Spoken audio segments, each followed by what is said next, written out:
I lived in this apartment for a year.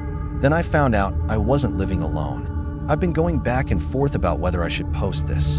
It's been almost 2 years, and I still wake up at night over the smallest sounds. I'm writing this because my therapist suggested I get it all out. Friends either don't believe me or try to joke it away.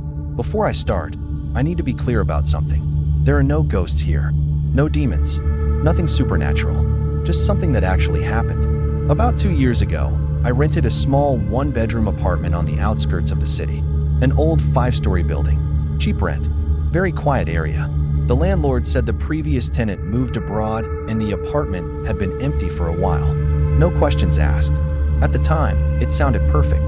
The first few weeks were completely normal. I worked from home and spent most evenings on my computer. The silence was comforting. The strange things started slowly. Small details I kept explaining away.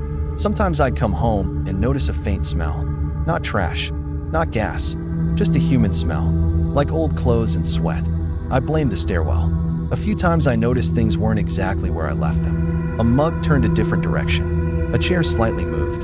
Curtains not fully closed. Nothing serious. At least that's what I told myself.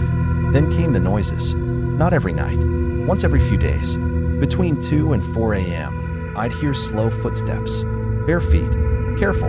Controlled. It wasn't the neighbors. I knew what they sounded like. This was closer.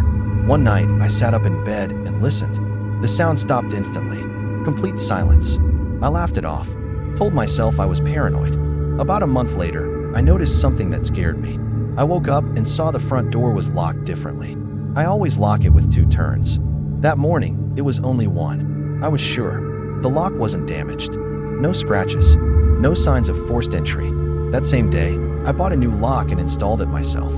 For a short while, I felt safe again. That didn't last. About a week later, I heard breathing.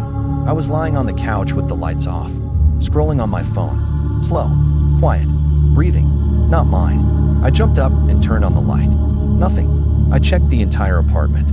Bathroom, kitchen, balcony, empty. As I was calming down, I noticed something. One hanger in my closet was still moving, like it had just been touched. I didn't sleep that night. The next day I called the landlord and asked if anyone had lived there recently. He said no. Said the apartment had been empty. I believed him. I shouldn't have. About 3 months after moving in, everything finally made sense. I came home late, around 1 a.m. The stairwell lights were out. I opened the apartment door and immediately smelled it. Stronger than before. Someone had been there. I turned on the light. The couch cushions were pressed down. The blanket was folded differently. A pillow was out of place. I stood there, frozen. This wasn't in my head anymore. I pulled out my phone and started recording. Slowly checked each room. When I reached the bathroom, I heard something. A soft sound. Something shifting behind the washing machine. I opened the door fully. A man stepped out. Thin. Dirty. Sunken eyes. He looked at me like I was the one trespassing. We stared at each other for a few seconds. Then he spoke. "You're home early today." I don't remember running out. I don't remember the stairs. I remember screaming. The police arrived quickly. They found him. He had been living inside the building's ventilation space. He used to work maintenance years ago and knew the layout.